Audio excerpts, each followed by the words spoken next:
On November 24th, 1971, the night before Thanksgiving, a man calling himself Dan Cooper walked into Portland International Airport and purchased a one-way ticket to Seattle. The fare was $20. He paid in cash. He wore a dark suit, a white shirt, a black tie, and loafers. He carried a black attach case. Nothing about him stood out. The flight was Northwest Orient Airlines. Flight 305, a Boeing 727-100 with 36 passengers and a short routine flight time of just over 30 minutes. The cabin was lightly filled. The era was different then. No metal detectors, no ID checks, no hardened cockpit doors. Air travel still carried an air of casual trust. That trust would not survive the night. What followed would become the only unsolved jet hijacking in US history, a crime that blended precision, nerve, and technical knowledge so complete that it still defies explanation more than 50 years later. This is not a legend. This is a true documentary account of a jet heist that ended with a man stepping into the sky and never being seen again.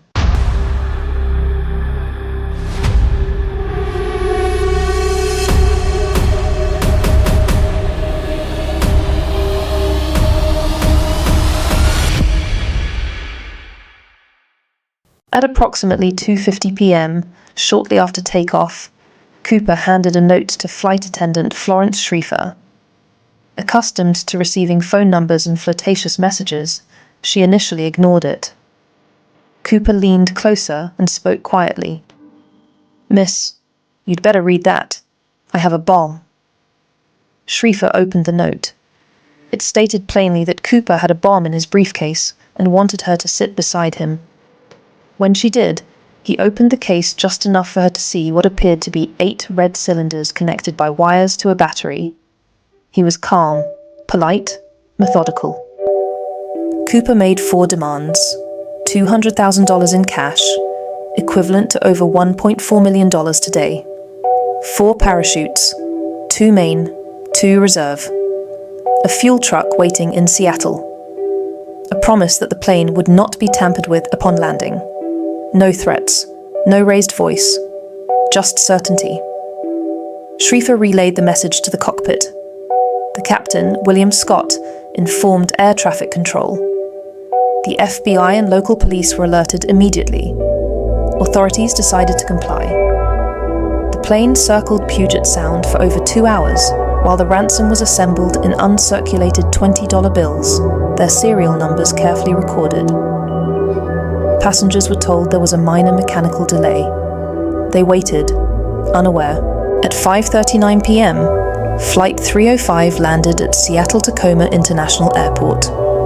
The cabin lights were dimmed. The aircraft parked away from the terminal. A fuel truck approached. A plainclothes agent delivered the ransom and parachutes. Cooper kept his word. Once the money was on board, he released all 36 passengers. No one was harmed. Several passengers later described him as courteous, even kind. He ordered drinks for the crew and tipped the flight attendants. Only 4 people remained on board: the captain, the first officer, the flight engineer. Flight attendant Tina Mucklow Cooper gave precise flight instructions. Destination, Mexico City. Altitude 10,000 feet speed, 170 knots flaps, 15 degrees.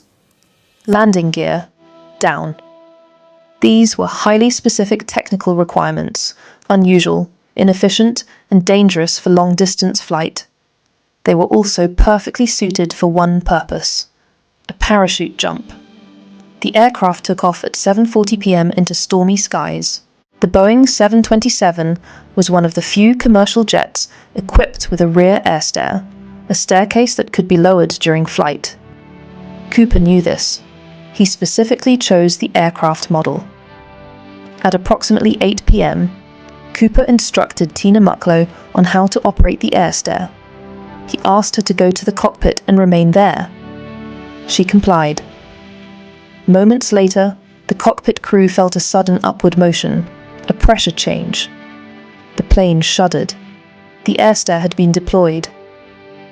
Somewhere over the dense forests of southwestern Washington, in near-freezing temperatures, heavy rain, and winds exceeding 200 miles per hour, Dan Cooper strapped on a parachute, tied the ransom money around his waist, and stepped into the darkness. At 8:13 p.m., the pressure bump ceased. He was gone. Fighter jets scrambled. Search teams combed forests, rivers, and mountains. Helicopters scanned from above. Thousands of agents, soldiers, and volunteers participated. Nothing was found. No parachute, no body, no money. The FBI codenamed the investigation NORJAC, Northwest Hijacking. Over the next decades, it would generate more than 10,000 suspect names, 1,000 interviews, hundreds of false confessions. Theories multiplied. Some believed Cooper was an experienced skydiver. Others argued he couldn't have survived the jump. The weather alone should have killed him. The terrain was unforgiving.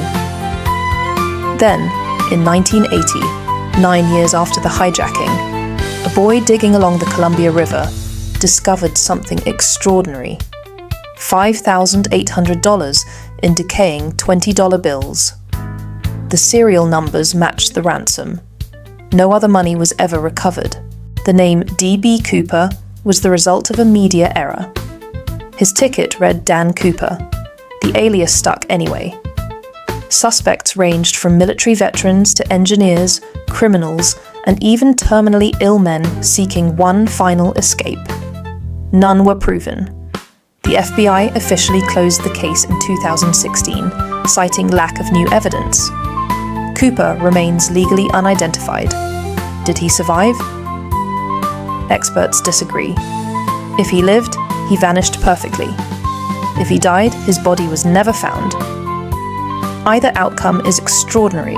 D.B. Cooper never fired a weapon. He never injured a passenger. He stole money from a corporation and disappeared into history. But the consequences were profound. After the hijacking, airports introduced passenger screening. Cockpit security was strengthened. The Cooper vane was installed on all 727 aircraft to prevent in-flight stair deployment. The age of casual aviation ended. The jet heist succeeded once, and only once. Today, Cooper exists somewhere between criminal and myth. Not because he was fictional, but because the truth is unresolved. A man boarded a jet, he took the money, and he walked into the sky. No other jet heist in history has ever ended that way.